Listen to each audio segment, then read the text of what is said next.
I'm starting it right here. This morning, we just wanted to touch bases with you guys just to give you a little overview. You said that from the last Tuesday that you had some problems with your sales and finding a way to really communicate with your prospect. This morning, I want to open up. Let me go ahead and mute somebody. Can't see. If you guys will go ahead and mute yourself so I can go ahead and get this recording play. I don't know who that is.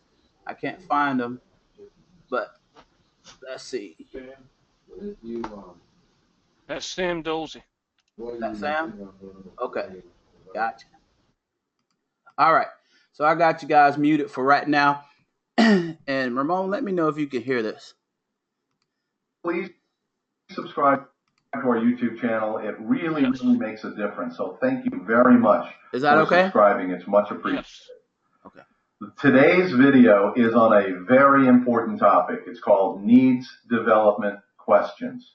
This is the single most important sales skill you have to have. If you don't have this, you really shouldn't be in sales. If you do have it, from here you can build all your other sales skills.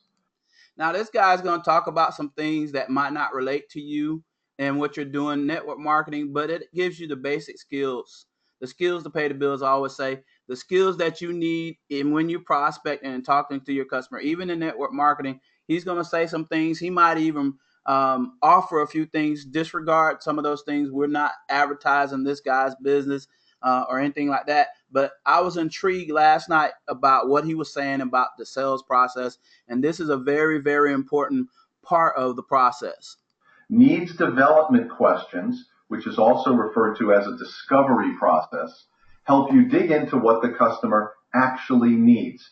Very often, customer might begin a conversation by asking a very specific question or for a very specific item. As you work through your needs development questions, what you find out is that the customer is actually interested in something completely different, or this may be only a very small part of a much larger project that you now can be involved in. There are so many benefits to asking needs development questions. First, obviously, is you get information about what the customer is thinking. The customer will prioritize what is most important to them. I have a whole other video on building value. But before you can build value, you've got to understand what the customer's priorities are. That's needs development questions. Once you do your needs development, it now allows you to customize your presentation and discuss only what's most important to them.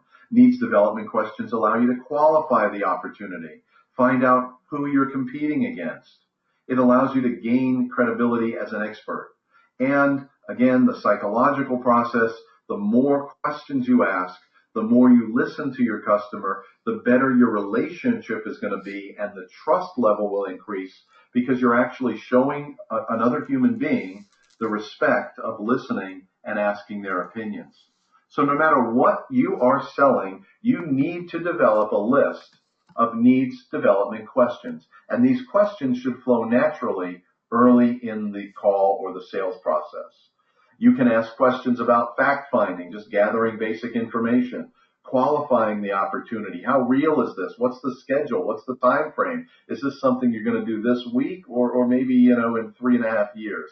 What are your goals, your plans for the future? What past experiences have you had in this type of a solution or with our company or with our competitors? Tell me about good and bad past experiences. Priorities. What's most important to you? What are your concerns? What problems are you experiencing? What are the issues? Who am I competing against? Are you going to take my proposal and shop it around? These are all needs development questions.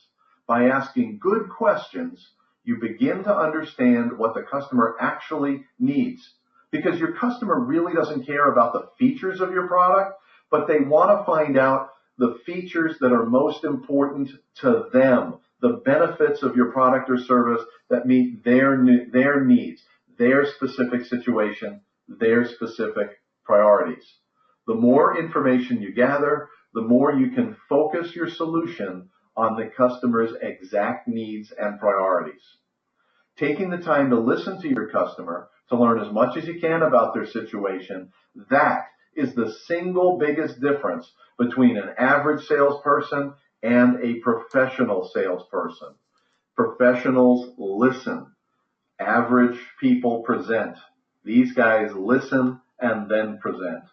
Here are some examples of some actual needs development questions. I really encourage you to get the book. I have many, many more examples. Reading them here is honestly going to take too long. It's kind of a waste of your time when you can just read them and at your leisure when you download the book. If you're a real estate agent, why would you just show someone a home before you know everything you can about them? Hey, just what type of home are you interested in? How many children do you have? Do you have any pets? How long do you want your commute to work to be? What are your goals from owning this home? What's your biggest concern? Would you rather live in a rural suburban area or closer into the city? How important is the school district? What activities are you and your children involved in? Etc. What type of floor plan do you think best suits your family? And on and on and on. Hundreds and hundreds of questions that you can ask a family to make sure that when you do present them with a choice of homes, that they are directly compatible with what they said they needed. If you're selling software, you're going to want questions like, tell me a little bit about your IT environment. How do you do this right now? So if we implemented this software, what steps and procedures would it replace? Do you outsource your IT management or do you manage it in-house? When are you planning your next hardware upgrade? What business issues are driving you to change your IT right now? Why are you even interested in this software? What's your biggest concern? What's the most important priority? If you implemented a solution like this, what would be the biggest problem that it would need to solve? Help me understand your budget process. Can you walk me through your decision process?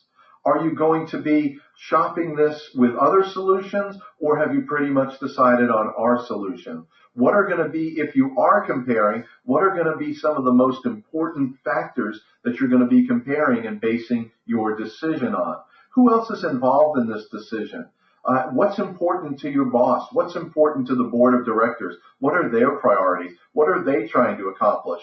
On and on and on and on and on. I can ask hundreds and hundreds of questions to find out everything I know, and now when I present my software solution, I nail it every single time, because the sales guy that took the most time to find out what the customer needs is going to be able to give the very best presentation.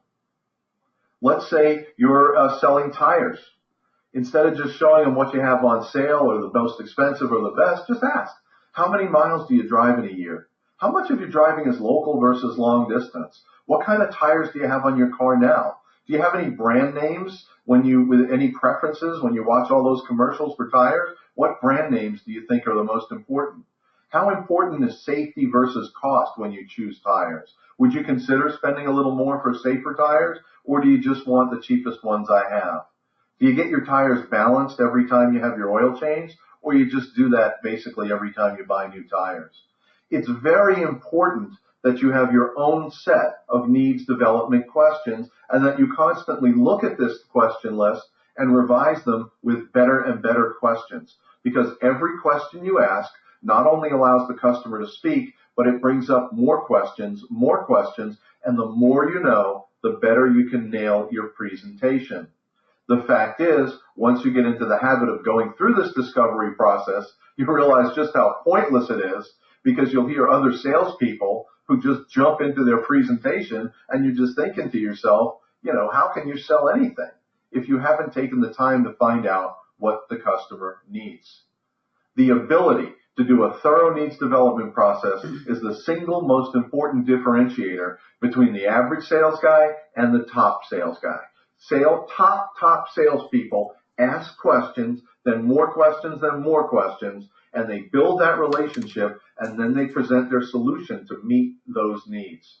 Now, I'm going to give a bonus. If you've watched the video this far, I'm actually going to give you a... All right. So his bonus was how if you're in sales, if you was going up for an interview, some techniques that they always ask pretty much is the pin technique, and the owners or the people doing the interview will put the pin down and tell you to sell that pin to them.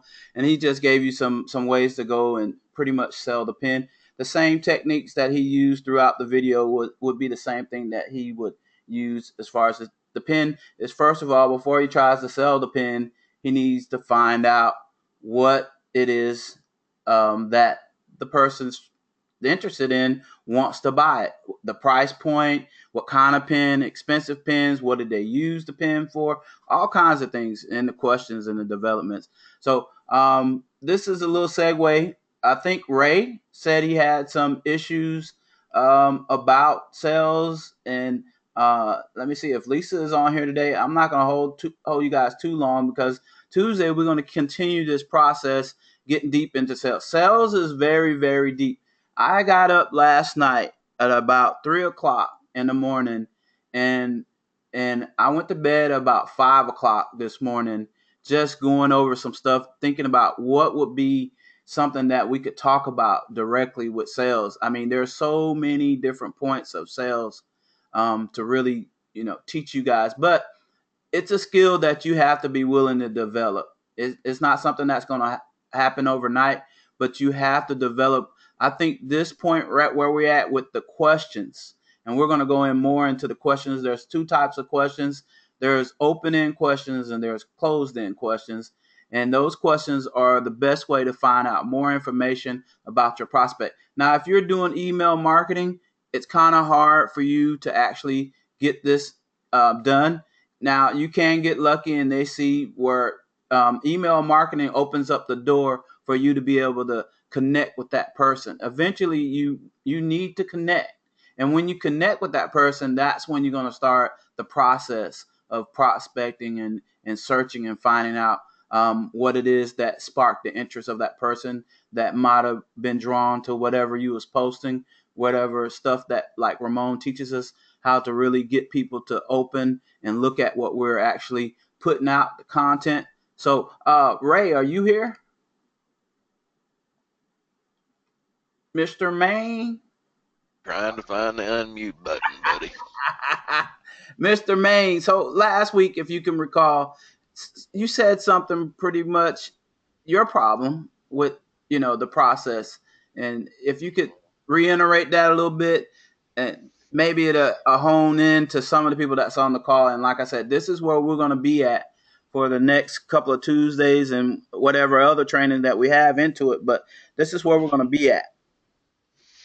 Well, I don't remember just exactly what I did say, to be honest with you. I do recognize and, taking the tuckhead, as we'd say here in Arkansas, that I do have a problem in this area. I think this is very beneficial for us this morning. I'd say that. My personal conflict, maybe I need to be more forward, but really the way I'm more comfortable. Let me say this way. Maybe it's all about getting out of your comfort zone, because I'm plenty comfortable with people asking me questions, with people saying, well, what you got? Seemingly that gives me permission to, okay, yeah, here we go. I say it a lot of times, to be careful, you'll get me up on a stump. And get into oratory that way. But as far as approaching them, hi, how you doing? I'm not that social. It may not seem that way on these calls, but I'm really not that social. I'm not that much of an instigator, so to speak. So I value this training today. All right. Yep. He said, I'm not that social. Is Lisa on here? Yeah. So Lisa, we talked, I think it was last Tuesday, and you also commented, I know it's hard to recall everything you said from week to week, but you said you had some issues with the sales. Yeah. Can you give us some of those issues this morning?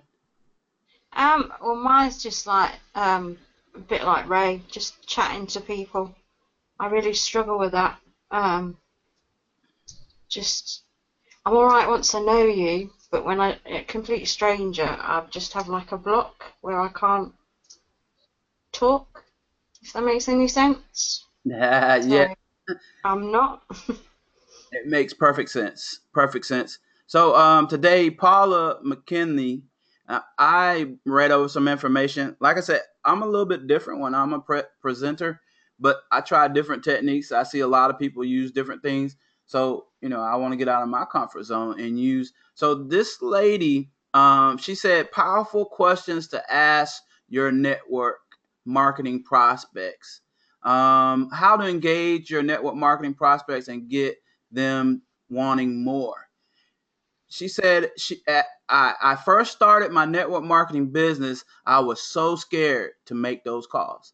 Does this resound with any of you guys? My mind would keep me from all going to going to all the things I wanted and needed to say to my prospect. Before you get with that prospect, all the wonderful stuff you want to do and want to say, and then when you get with them, it just goes out the window. My fear, and I'm going to remember everything about my product, and I'm going to know every answer to every question they have. And sooner or later, you say, I hope they don't ask me a question that I can't answer. She said I was stressing myself out and I was definitely not enjoying the journey. That's the part, is not enjoying yourself. With me, when I approach this thing, network marketing or talking to people or doing business online, doing webinars, I get an enjoyment out of it. I really like this because I feel like this is what I was meant to do. This is what I was meant to do, is not work for anybody. Get up every morning and get on a call and help people grow their business and add some value to what they're doing. In return, hopefully that they'll see what I do and have value, and we'll support each other along the way. And that's my prospect of business online and building something really substantial. It's just being able to do what you enjoy and having fun doing it. She said, with a lot of practice and a lot of coaching, I'm now at a place that I can't wait to make the next call. That's me. My curiosity about the next person I'm going to meet fills me with excitement. And there she is. She says, so how do you make it fun to engage your prospect and leave them wanting more? Ask the great question. Ask the great question. I believe in situations where I was the one getting prospected. I know some of you guys know, when you're in that kind of situation, if you don't take control of the conversation, that person gets the control. That's why when you're asking questions, there's a point in the question asking that if you don't guide and keep your foot on the throttle, that person will take over the conversation, and they'll be prospecting you and have you buying their products instead of them listening to what you have to offer. It was painful to watch the poor distributor work, and that was her. She said it was painful to watch herself work. One time I was summoned to a hotel room and held prisoner for over an hour with a woman talking at me instead of to me. I left that meeting without ever saying a word. I was never asked what I wanted or why I was looking. It was definitely a bad experience, and I was not the slight bit open to her or her opportunity. Asking questions get people to thinking about what they want and how they are going to get there. It also causes them to think about how unprepared they are to fulfill their goals and dreams. If you engage your prospect with questions, it will allow them to see that they really need something to help them. It makes them open and listen to your solutions. So I'm not going to get into all the questions that she goes through, but this is the little bit of stuff that we want to talk about, you guys. Is getting you better into asking the right question. I said this morning we was going to pick a few people out and we're going to go through some role play, but I want to get to some important thing that we talked about this morning, and I hope I can bring it up real quick. This was something, some mornings when you talk about stuff, me and Ray talk about this all the time when it comes to ministry. Ray tells me when he preaches, he doesn't have a set protocol or he doesn't have anything written down. a lot of times he'll read a scripture or something, a question might come up, and that's what they'll talk about. So this morning, I'm the same way in ministry. When I might come with a sermon, a thought or idea, but then I get inspired in another direction. This morning, I was inspired in another direction, talking to my peers, Ray and Ramon, this morning. And I wish I could find the exact thing that I had this morning, what we were talking about. And it was so fitting. You guys give me a second. Hopefully, I can find it. If not, we're going to move on. Ramon, you can kill the last 30 minutes. Come on in, but I want to hit this a little bit, if you don't mind, if I could find it. I had it on my other browser. I can't find it on this one. It's one of these network marketing training. A waste of time. I think it's this one. Boom! Booyah! There she go. There she go. There she Hey, blows. something.com, whatever. They ain't advertising nobody's stuff, but network marketing training webinars. Waste of time. Waste of time. That was our subject this morning that I felt inspired, that had more power than what I was talking about, because we talk about this stuff all the time to the same people all the time. So I want to read what she says. She says, one of the biggest problems facing 90% of network marketers is the information overload. You see, I pause right there because I want you guys to hear that. Let me read it one more time. One of the biggest problems facing network marketers is the information overload. And how many different how-to products, conference calls, network marketing webinars happen on any given day in the industry? Many have asked us, are these trainings a waste of time? So I'm going to pause right there. I'm going to leave that right there. I'm going to leave that question open to you guys. Do you guys think that having webinars every morning is a waste of time? No. I would say it is if you don't ever put them into practice. Thank you. I said the same thing. I'm sorry, Ramon. I jumped in ahead of you, but No. Hey, we go. Hold up. 1 minute, Ramon. Hold up. Let's ask the people. How they say it on Zorro? The peppers. The peppers. You got the audience. Michael, Shuttlesworth, Harry, Lisa, you already gave your answer. Nathaniel, Sherry, if you can add Charles, Maxine, Bruce, Merle, Igor. Do you guys think that these webinars is a waste of time? Absolutely not. How else can you learn how to operate your business if you're not being trained? Uh-oh, Merle has spoken. How else? You can't do it yourself. So you need a team, you need the webinars, you need to be attentive, you need to take notes, and you need to apply it for it to make a difference. There's the key. She said it. Applying. That is your cue, Ramon. That point. That's we've been teaching and teaching and teaching and teaching and teaching, and I've yet to see 100% of the group applying what we've been teaching. We have a system in place to help with that, yet you refuse to use our tools and using third-party programs that do the same exact thing. How can we keep teaching, showing you how to use the system, and yet when we see you posting some members, they're using third-party software that does exactly what our software does, and our software is absolutely free, and you use a third-party software that's free. That baffles me to this day. I just cannot understand it. I mean, you have to understand the